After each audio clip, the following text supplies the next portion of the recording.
Over Christmas, we all let our hair down a bit, so I definitely want something stunning, boozy and a bit extravagant to eat. This recipe for a grilled lobster with a Bloody Mary linguine fits the bill perfectly. Trust me, I love it. I'm going to start with the pasta sauce. If I was doing this for the kids, I'd scrap the vodka and just do like a Virgin Mary. Now, pan nice and hot. Splash of olive oil. Onions in. Garlic. Be nice and generous with your garlic. It's not just your average tomato sauce, it's a royal, stunning tomato sauce. Season your onions and garlic with your Tabasco. A little pinch of celery salt. Spice that up with Worcester sauce. A little light sprinkling of sugar. Glaze with a couple of spoons of vodka in. Lovely. Woo. Chopped tomatoes in. A little touch of water. Look at the colour of that sauce. Check the seasoning. That's delicious. Bring that up to the boil and cook it out 6 to 8 minutes. Reduce it down slowly. Turn down the gas. With my sauce simmering, I can move on to a delicious breadcrumb topping to dress my linguine. I'm going to fry off my breadcrumbs. Beautifully season them, and they go really nice and golden brown. 30 seconds before they come out, flat leaf parsley. Roll that through your breadcrumbs. And that is going to finish the linguine on top. You can hear how crispy they are. Before I cook the linguine, I'm going to make the chili butter that will flavour my lobster. Get your chili and slice it. I want to take advantage of all those seeds. Touch of salt, a nice clove of garlic, and here's some parsley. But I'm looking for a lovely garlic chili paste, exactly like that. Now, don't overdo it with the butter. Lobsters, they're already cooked, so firmly place the lobster flat on your board. Put the point of the knife in and just push through the head. Turn the lobster around. Snap the legs off. Snap the claws off. Spread that beautiful butter on. Go into the heads as well. And then the claws. For me, the longer that chili butter sits on top of that lobster, the better the flavour, especially when they hit the grill. While my lobster firms up in the fridge, I can finish cooking my linguine. Water brought up to the boil, seasoned nicely, and a little touch of olive oil. Now, linguine in first. In. And as the linguine starts softening at the bottom, just gently turn that around. Give that a good mix. Get your lid back on. And bring that to the boil rapidly. After 8 to 10 minutes, my linguine should be perfect.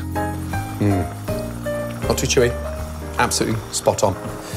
Drain that into a colander. Shake a little bit of water from the pasta into my sauce. In she goes. Start twisting the linguine around. Always hold up the centre of the pan first and place it onto the plate. Then generously cover that with your crispy breadcrumbs. Absolutely beautiful. Last but not least, I need to cook my chilled herb-buttered lobsters on a smoking hot griddle. That butter's gotten really nice and firm, so the idea is slapping that down and grilling. You just want that mark of the char quickly on the lobster. Smell is incredible. Now, get that on. You can understand why it is proper special occasion food, because that is mind-blowing. Griddled lobster with chili and garlic butter, served with a boozy Bloody Mary linguine. A sensational special occasion lunch. Here's how some of the experts pushed the boat out throughout the holidays. Joy, joy, joy to the world. Joy, joy.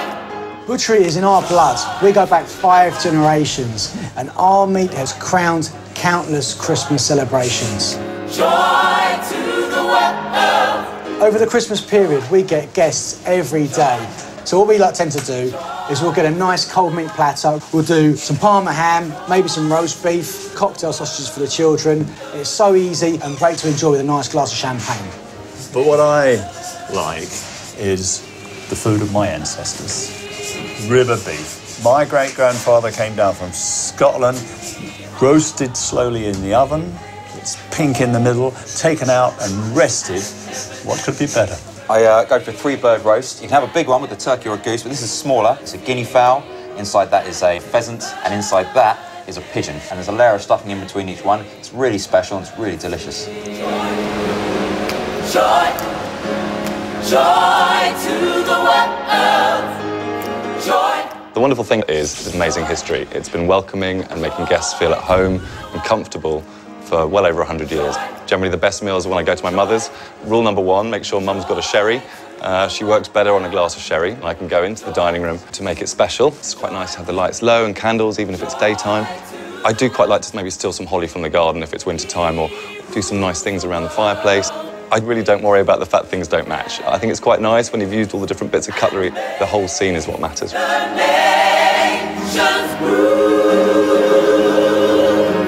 We have a combination of foods in our home. We mix the traditional English with the Caribbean, like roast potatoes and parsnips. And my mum will do lamb and some beef, and she'll do the whole work. So there's quite a variety of food for us. It gets me into the spirit of things. Love it.